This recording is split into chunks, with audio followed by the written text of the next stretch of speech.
Hello everyone. So in the current jams session number 2, we're gonna discuss the AI Impact Summit 2026 to be held in New Delhi, India, with the tagline of Sarvajan Hitay, Sarvajan Sukhay, meaning welfare for all and happiness for all. So before starting, I would like to request कि हमारी channel को like कीजिए and subscribe कीजिए ताकि आपको regularly इसी तरीके से करंट जैम्स मिलते रहे। दोस्तों ये न्यूज़ जो है वो बहुत ही इंटरेस्टिंग है और इंडियन एक्सप्रेस ने बहुत ही डेडिकेटेडली आप यहाँ पे देख सकते हो फ्रेम किया हुआ है। राइट। सो मैं आपको बता देना चाहता हूँ कि ये इवेंट जो है वो 4 दिन तक चलने वाली है, फ्रॉम फेब्रुआरी 16 टू 20। ओके। सो इस पर्टिकुलर करंट जैम सीरीज में अंदर एआई इम्पैक्ट को हम लोग जो है वो ये 4 दिन तक स्टडी करने वाला, मतलब मैं 4 दिन हर रोज एक अलग अलग वीडियो डालूंगा, क्योंकि हर दिन कुछ ना कुछ इसमें नया डेवलपमेंट होने वाला है। Okay. So stay tune. Without fail हमारी चैनल को लाइक कर दीजिए और सब्सक्राइब कीजिए ताकि ये पूरी जो ये सबमिट है आप घर बैठे देख सकें। ठीक है। So let's begin with the today's AI submit. हम आज बात करेंगे on the development of introductory speech by prime minister Narendra Modi, and एक बहुत ही इम्पोर्टेंट जो है यहाँ पे आर्टिकल छपा हुआ है जिसका नाम है AI shakes statecraft. So let's begin with the first and foremost AI की सबमिट के बारे में थोड़ा सा देख लेते हैं। सो बिफोर मूविंग मैं आप लोगों को बता देता हूँ कि this is the fourth AI submit, right, जो हो रही है 2026 में इंडिया के अंदर न्यू दिल्ली में, जहाँ पे न्यू दिल्ली डिक्लेरेशन साइन होने वाला है। तो यहाँ पे एक क्वेश्चन होना चाहिए कि ये फोर्थ है तो पहली 3 कहाँ पे थी। फ्रेंड्स मैं आपको बता देना चाहता हूँ कि नवंबर 2023 के अंदर यूके के ब्लैट ची पार्क के अंदर फर्स्ट एआई इम्पैक्ट समिट का पूरा ऑर्गेनाइजेशन हुआ था, और इसके अंदर 28 कंट्रीज ने 28 कंट्रीज ने एआई रिस्क के ऊपर बात करी थी और ब्लैचली डिक्लेरेशन को साइन किया था। After the success of first summit May 2024 के अंदर सियोल समिट हुआ था, which was the second AI impact summit, जहां पे सेफ्टी के साथ साथ 2 नए जो इंपॉर्टेंट पॉइंट्स है वो जोड़े गए, that is inclusivity and +1 innovation. So that was the second summit. Then बारी आती है आपके थर्ड समिट की, जो कि हुआ था फरवरी 2025 के अंदर पेरिस में, फ्रांस में, राइट। सेकंड के बाद थर्ड समिट हुआ था पेरिस, फ्रांस के अंदर, राइट। यहाँ पे जो है वो किसके रिगार्डिंग बात करी गई थी, तो एआई थीम जो थी इसके अंदर वो प्रैक्टिकल इम्प्लीमेंटेशन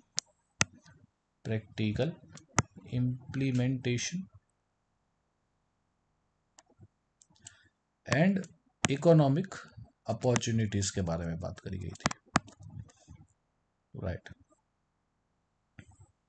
सो ये 3 समिट जो हुई उसमें नवंबर 23 के अंदर ये सबसे पहले ब्लेचली पार्क यूके के अंदर ये समिट की गई। उसके बाद इसमें आपको देखने को मिला कि यहाँ पे एआई रिस्क के बारे में ज़्यादा बात करनी गई है। मई 2024 सेकेंड सियोल समिट, कि जहाँ पे सेफ्टी के साथ साथ इंक्लूसिविटी और इनोवेशन को भी जोड़ा गया, और फेब्रुआरी 2025 के अंदर पेरिस के अंदर practical implementation and economic opportunities के ऊपर बात करी गई। अब मैं आता हूँ कि दिल्ली वाली कॉन्फ्रेंस अलग क्यों है। ठीक है। फेब्रुआरी 2026 के अंदर हमारे यहाँ पे दिल्ली में ये कॉन्फ्रेंस होने वाली है, बट ये कॉन्फ्रेंस जो है वो बहुत ही अलग है पहले तीनों वालों से। क्यों? पहला पॉइंट इसका कि ग्लोबल साउथ को इंक्लूड किया गया है।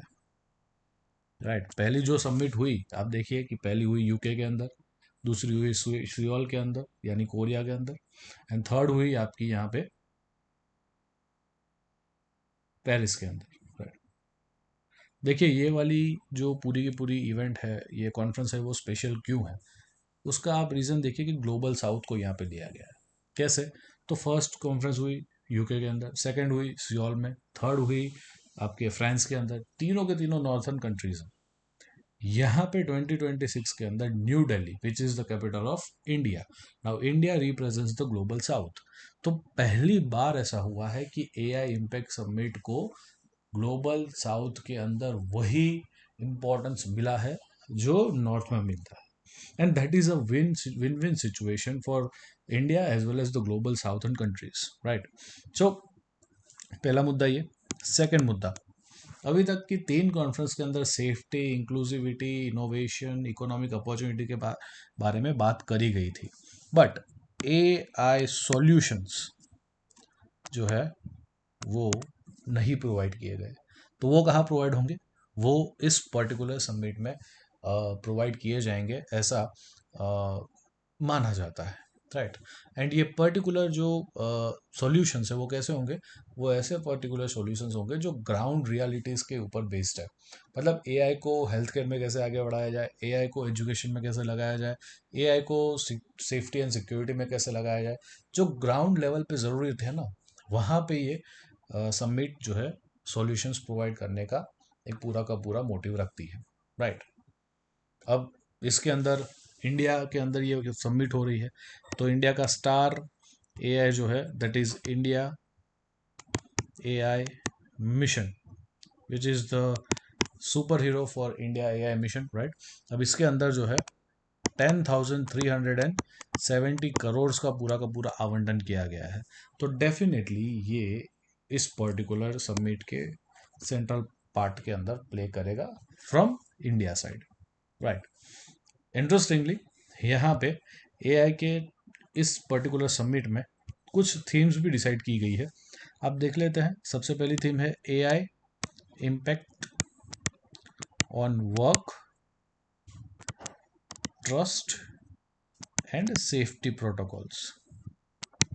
राइट, तो पहली थीम है AI impact on work, trust and safety protocols. इसके बाद है एआई इन स्पेसिफिक इंडस्ट्रीज, जैसे कि हेल्थ केयर हो गया, एजुकेशन हो गया, डिफेंस हो गया, वगैरह वगैरह। देन है indigenously developed AI language models. ये तीन चीज़ें हम लोग यहाँ पे प्रेजेंट करने जा रहे हैं। किसको प्रेजेंट करेंगे? इम्पोर्टेंट क्वेश्चन, ठीक है, कि इस पर्टिकुलर एआई सबमिट के पार्टिसिपेंट्स कौन होंगे। तो आपको जान के बहुत ही खुशी होगी कि टोटल 100 कंट्रीज से यहाँ पे इस पर्टिकुलर एआई सबमिट के अंदर पार्टिसिपेशन आ रहा है। इसके अंदर आपको देखने को मिलेगा कि फ्रांस के प्रेसिडेंट जो है इमैनुअल मैक्रोन, वो आने वाले हैं। देन लुला डी सिल्वा आने वाले हैं। अब apart from Brazil and France आपको देखने को मिलेगा कि स्पेन, स्विट्ज़रलैंड, नेदरलैंड्स एंड आपके एस्टोनिया के प्रेसिडेंट्स भी आने वाले हैं। अपार्ट फ्रॉम दिस 45 कंट्रीज से मिनिस्टरियल लेवल जो है डेलीगेशन आने वाला है। मतलब कि 45 कंट्रीज ऐसी हैं जहाँ के हेड ऑफ स्टेट नहीं, बट वहाँ के मिनिस्टर्स आने वाले हैं। अपार्ट फ्रॉम दिस गूगल है, ओपन एआई है, माइक्रोसॉफ्ट है, एडोब है, ये जैसी मल्टीनेशनल कंपनीज, कॉलकॉम हो गए, ऐसी कंपनीज के जो है सीईओज आने वाले हैं, और जिनके साथ prime minister Modi 1-to-1 meeting भी करने वाले हैं सारे सीईओज के साथ। और ऐसा भी माना जा रहा है कि इन सब सीईओ के साथ जो है वो डिनर भी होस्ट किया जाएगा इन लोगों के लिए। राइट, सो ये पर्टिकुलरली बहुत सारे लोग आने वाले हैं। अपार्ट फ्रॉम इट 500 सेशंस होने वाले हैं इस पर्टिकुलर आपकी एआई समिट के अंदर, जिसमें 500 एआई टेकप्रेन्योर इंडिया की तरफ से प्रेजेंट किए जाएंगे, मतलब 500 एआई स्टार्टअप्स जो है वो यहाँ पे प्रेजेंट करने वाले हैं India in this AI impact summit 2026। सो ये देखा जाए तो ये पर्टिकुलर पूरी की पूरी समिट जो है वो अपने आप में बहुत ही बड़ी इंपॉर्टेंस रखती है और ग्लोबल लेवल पे जो है यहाँ पे एआई को प्रमोट एंड उसकी सेफ्टी के बारे में बात करती है, राइट। अपार्ट फ्रॉम दिस आपको देखने को मिलेगा कि अगर आप इस पर्टिकुलर सेगमेंट के ऊपर नज़र रखो, ठीक है, तो यू कैन सी दैट कि 100 कंट्रीज़ है, 45 कंट्रीज़ के मिनिस्टर्स आ रहे हैं, ये फ्रांस, ब्राज़ील, स्पेन जैसे बड़े कंट्रीज़ के प्रेसिडेंट्स खुद आ रहे हैं। इंटरेस्टिंग बात यह है कि चाइना को भी इनविटेशंस भेजा गया है, राइट। चाइना को भी इनविटेशन भेजा गया है। Now you guys will think कि भाई चाइना के साथ क्यों, तो चाइना के साथ इसलिए क्योंकि चाइना एंड इंडिया दोनों साथ में ही एआई डोमेस्टिक हब बनाना चाहते हैं एशिया को। दे वांट कि एशिया जो है वो एआई डोमेस्टिक हब बने, ठीक है। ऐसा क्यों, मैं आपको बताता हूँ। The reason behind that is कि आज के टाइम में जितनी भी ये एमएनसीज हमने यहाँ पे देखी, right, you can see here this Google, Microsoft, adobe, open AI, Anthropic, ये सारी ही ओरिजिन कहाँ पे, यूएसए। और यूएसए के साथ चाइना के और इंडिया के क्या रिलेशन है रिसेंट टाइम्स में, we all know that very well, right. So because of that reason India and China AI के अंदर जो है कोलाब्रेशन करना चाहते हैं।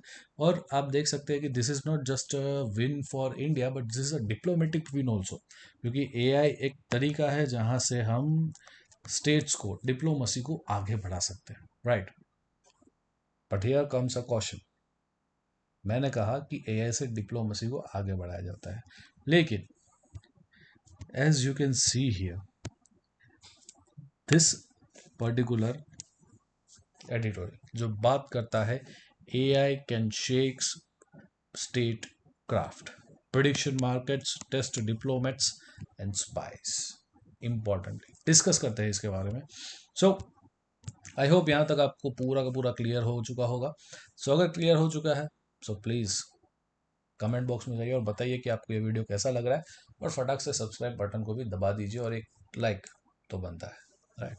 या so how AI will impact the state craft. दोस्तों आप लोग सबको ही पता होगा कि वैसे तो ब्लॉकचेन और क्रिप्टो करेंसी और ये सारी चीज़ें चलती रहती हैं, राइट, बट डिप्लोमेसी एक ऐसी चीज़ है, right. Diplomacy is a thing जो हम secret of informations, secrets of informations के बेसिस पे रन करते हैं। बहुत ही लार्ज इम्पॉर्टेंट इंफॉर्मेशंस जो है वो यहाँ पे डिप्लोमेसी के अंदर प्रोवाइड करवाई जाती है, सॉल्व करवाई जाती है। लेकिन एआई जो है वो तो ओपन सोर्स है, कोई भी एआई से कुछ भी इंफॉर्मेशन ले सकता है। It is a source of, it is a Ganga of information आप कह सकते हो। तो यहाँ पे ये डिप्लोमेसी को डायरेक्टली चैलेंज करता है। कैसे? तो एक नया टर्म है that is AI in Jio politics. Now आपको ऐसा लगेगा कि सर जियो पॉलिटिक्स में एआई तो क्या ही कर सकता है, राइट, बट बिलीव मी ये पर्टिकुलर एडिटोरियल डिस्कस करने के बाद आपको भी फील हो जाएगा कि नहीं भाई एआई बहुत ही खतरनाक चीज़ है, राइट। सो एआई इन जियो पॉलिटिक्स कैसे? बहुत सारी डेडिकेटेड कंपनियां जो है वो इसके ऊपर काम कर रही है। जैसे कि यूएसए के अंदर एक कंपनी है जिसका नाम है अनाडीर होराइजन। ये कंपनी जो है वो वैसे तो बहुत ही सिंपल काम करती है, दैट इज ये एआई पावर्ड जियो पॉलिटिकल फोरकास्टिंग करती है। जियो पॉलिटिकल फोरकास्टिंग, राइट। अब वैसे देखने में ये टर्म बहुत ही इजी लगता है कि भाई इसमें क्या है, ये कौन सी नई बात है, ये तो सारे ही लोग करते हैं, फोरकास्टिंग के लिए तो एआई को यूज़ किया जाता है। बट दोस्तों इसके ऊपर का जो वर्ड है ना वो इम्पोर्टेंट है, जियो पॉलिटिकल, राइट। कैसे, मैं आपको बताता हूँ। वैसे हमारे पास यहाँ पे किसी भी इंफॉर्मेशंस को एनालाइज करना है तो बहुत सारे सॉफ्टवेयर होते हैं। हम डेटा को एनालाइज करते हैं और उसके थ्रू जो है वो कुछ ना कुछ एक इंफॉर्मेशंस को प्रेजेंट करते हैं। यहाँ पे भी वही चीज़ होने वाली है। जियो पॉलिटिकल फोरकास्ट में क्या होने वाला है? For example, USA, India, China, Germany, Spain, Russia वगैरह वगैरह के जो पॉलिटिकल लीडर्स हैं, ये तो मैंने कुछ ही कंट्री के नाम लिए हैं फॉर एग्जांपल, पॉलिटिकल लीडर्स हैं ये। एआई जियो पॉलिटिकल फोरकास्टिंग क्या करता है? इन लीडर्स की स्पीच रिकॉग्नाइज करता है, इस स्पीच के अंदर के वर्ड्स को रिकॉग्नाइज करता है, राइट। इसके अंदर के उनके कैरियर्स किस तरीके से रहे हैं, पॉलिटिकल कैरियर्स किस तरीके से रहे हैं, उनको यहाँ पे क्या करता है, पूरे के पूरी फ्रेम करता है। देन आफ्टर आपको लेजिस्लेटिव ड्राफ्ट्स जो है इस कंट्रीज के अंदर, उस लेजिस्लेटिव ड्राफ्ट्स को भी यहाँ पे क्या करता है, रन करता है और उसमें से कुछ इन्फॉर्मेशन कलेक्ट करने की ट्राई करता है। अपार्ट फ्रॉम दिस आपको देखने को मिलेगा कि जो ये जियोपॉलिटिकल फोरकास्ट है वो सैटेलाइट इमेजरी, फिनेंशियल फ्लोज कि कौन सी कंट्रीज में से कहाँ से पैसे कौन सी कंट्री में इंपोर्ट एक्सपोर्ट होके जा रहे हैं, financial flows, social media scenarios कि इंडिया के अंदर आज के टाइम में सोशल मीडिया पे क्या चल रहा है। फॉर एग्जांपल यस्टरडे पाकिस्तान को बहुत ही बुरी तरीके से इंडिया ने हराया, वो आजकल चल रहा है, राइट। सो सोशल मीडिया सिनेरियोज चैटर्स चलते रहते हैं। एंड मेजर डिसीजंस जो लिए गए हैं, जैसे कि ऑपरेशन सिंदूर के टाइम में हम लोगों ने इंडस वाटर ट्रीटी को अबेंस में रखा, that was a major decision. ये सारी ही चीज़ों को क्या करता है, फोरकास्ट करता है। और इसके बेसिस पे क्या किया जाता है, एक पूरे के पूरे डिजिटल परसेप्शन मार्केट के अंदर ये इंफॉर्मेशन प्रोवाइड करवाई जाती है। And now we all know perception frames the reality, right. Perceptions frame the reality. अब क्योंकि ये परसेप्शन बना, राइट, तो हो क्या सकता है, ये हो सकता है कि ये जो परसेप्शन है it is a kind of expectations कि ऐसा ऐसा हो सकता है या ऐसा ऐसा होगा। तो ये जो ग्रोइंग एक्सपेक्टेशंस है किसके बारे में, growing expectations about for example conflicts, about Wars, about elections, about you can say the regime change, right. ये सारी ही चीज़ों के बारे में जो एक्सपेक्टेशंस है, ये क्या कर सकते हैं, ये कर सकते हैं military mobilisation. Military mobilisation for example, सबको ऐसा लगता था कि भाई यूएसए जो है वो ईरान के ऊपर अटैक कर देगा, तो ईरान ने भी अपने शिप्स को, अपने मिसाइल्स को स्टैंड बाय पे रखा, यूएसए ने भी अपने सारी चीज़ों को शिप्स को, एयरक्राफ्ट्स को या मिसाइल्स को स्टैंड बाय पे रख दिए। इसकी वजह से होता क्या है कि जो ग्रेटेस्ट पावर्स है, ये मिलिट्री मोबिलाइजेशंस की वजह से ग्रेटेस्ट पावर्स के अंदर राइवलरी आ जाती है, इंटरवेंशन हो जाता है। अब ये सारी की सारी चीज़ें हुई कहाँ से, सारी चीज़ें हुई एक्सपेक्टेशंस से। अगर ये एक्सपेक्टेशंस आई कहाँ से, ये एक्सपेक्टेशंस आई आपके फोरकास्टिंग से। फोरकास्ट कौन सी चीज़ों का, सैटेलाइट इमेजरी का, फिनेंशियल फ्लोज का, सोशल मीडिया चैटर्स का, राइट। अब देखिए, आपका बैठा बैठा इंस्टाग्राम, एक्स या जो पहले ट्विटर हुआ करता था, फेसबुक हुआ करता है, राइट, ये सारी चीज़ों पे खाली एक्सपेक्टेशंस ही ये मिलिट्री मोबिलाइजेशन को हला देती है और न्यूज़ में आ जाएगा। और न्यूज़ में आ जाने के बाद पता नहीं कौन सी कंट्री कहाँ से क्या क्या अपने रिसोर्सेज को लॉन्च करवा देगी और ये पूरा का पूरा intervention, greatest power intervention, rivalry चलना शुरू हो जाएगी। तो अब देखिए, जो चीज़ शुरू हुई थी एआई इम्पैक्ट समिट से, वो कहाँ पे जाट के अटकती है, in this AI shake state craft वाले पूरे के पूरे एडिटोरियल में, राइट। सो के पॉजिटिव इम्पैक्ट, और उसी पॉजिटिव इम्पैक्ट को ध्यान में रखते हुए इंडिया के अंदर तीन इंपॉर्टेंट पॉइंट्स जो ये एआई समिट में फोकस होने वाले हैं, वो है AI for human and social good. मतलब कि यार छोड़ो ये सारी जियोपॉलिटिकल मुद्दे, सोशल गुड के ऊपर ध्यान दो, ह्यूमैनिटी के ऊपर ध्यान दो। AI stands for all inclusive, सबको ही साथ में लेके चलो, वसुधैव कुटुंबकम की वैसे भी हमारी फिलोसॉफी रही है। And the last is AI transformative impact, AI transformative impact in which India AI टिंकरप्रेन्योर, मतलब कि जो अटल टिंकरिंग लैब है, वहाँ से जो टिंकरप्रेन्योर निकलने वाले हैं, जो स्कूल बच्चे हैं, जो स्कूल में से कुछ AI के रिगार्डिंग एंटरप्रेन्योरशिप के लिए आने वाले बच्चे हैं, उनके लिए ये पूरी समिट जो है एक फोकस पॉइंट रहेगी, and not just for this people but also for the world and the global south as a whole, right. जाते जाते मैं आपको बताना चाहूँगा कि पर्सनालिटी हो गई जिन्होंने AI के बारे में वर्ल्ड को पहले से ही क्या कराया था, एक अर्ली वार्निंग सिस्टम दे दी थी। कौन से थे वो तीन एक्सपर्ट्स, आइए जानते हैं। यानिस वराउफाकिस, यानिस वराउफाकिस जो कि फॉर्मर ग्रीक फिनांस मिनिस्टर थे। उन्होंने कहा था कि एक टर्म उन्होंने दिया जिसका नाम था टेक्नो फ्यूडलिज्म। अब फ्यूडलिज्म हम लोग हिस्ट्री में बहुत ही पढ़ते हैं कि भाई सामंतशाही जिसे कहते हैं गुजराती में, हिंदी में, राइट। जहाँ पे राजा एक जगह पे राज करता है सेंट्रल लेवल पे, लेकिन जो छोटे छोटे प्रोविंसेस होते हैं वहाँ पे उन्होंने फ्यूडल्स को दे दिया होता है, और उन लोगों का काम क्या होता है कि भाई लैंड में से रेवेन्यू जनरेट करना, राइट। एंड गवर्नमेंट को पूरा का पूरा रेवेन्यू टाइम टू टाइम पहुंचाते रहना, that is the basic work of feudals. यहाँ पे यानी वराउफिकिस ने कहा है कि it AI is a techno feudalism. कैसे? तो कि भाई जो डेवलपिंग कंट्रीज है जैसे कि इंडिया,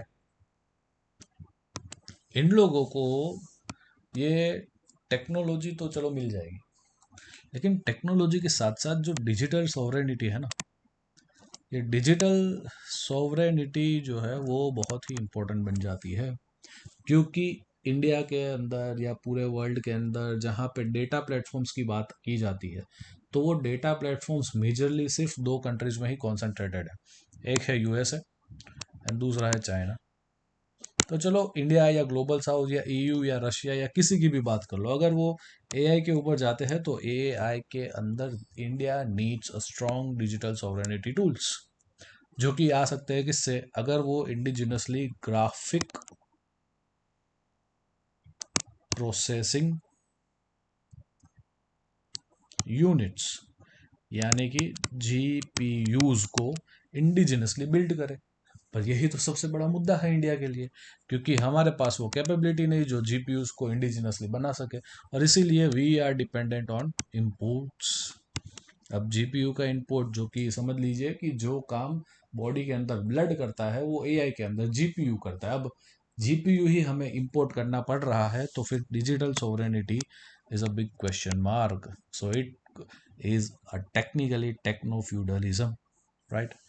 सेकेंडली, एक दूसरे एक्सपर्ट है जिनका नाम है कार्प, KARP, राइट। अब ये जो कार्प है वो पलायनपीर के हेड है। इन्होंने क्या रखा, इन्होंने एक कंसेप्ट दिया that is technological Republic. That means what, कि इन्होंने कहा कि अगर डेमोक्रेसीज को सर्वाइव करना है, if democracies want to survive, तो they have to harness the technologies, they have to harness technologies. उनको टेक्नोलॉजी के साथ खेलना आना पड़ेगा, को टेक्नोलॉजीज अडॉप्ट करनी पड़ेगी। अदरवाइज जियो पॉलिटिकल राइवलरी में, जियो पॉलिटिकल राइवलरीज में ये डेमोक्रेसीज जो है वो उन धोबी पछाड़ खा के नीचे गिरेगी, which is a technology, which is technically possible, right. कि अगर आप टेक्नोलॉजी अडॉप्ट नहीं करते तो आपके ऊपर हमेशा से वो लटकती तलवार रहती है। Very true, Karp, right. And then we have the third and the famous personality जिनका नाम आप लोगों ने सुना होगा, दैट इज हेनरी किसिंजर।